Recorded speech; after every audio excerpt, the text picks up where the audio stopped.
Welcome, in front of me I have ULEFONE Note 8P, and today I will show you how you can create folders on the home screen. So I'm going to organize these icons, click, hold and then drag this icon for another one, just like that.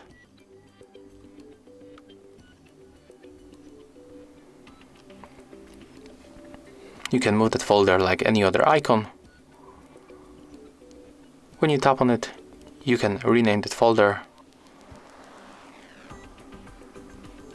Click here, then input new name, and click marker on your keyboard. Then tap outside. As you can see, the name has changed of this folder, and basically that's how we can make it. So if you find this video helpful, remember to leave a like, comment, and subscribe to our channel.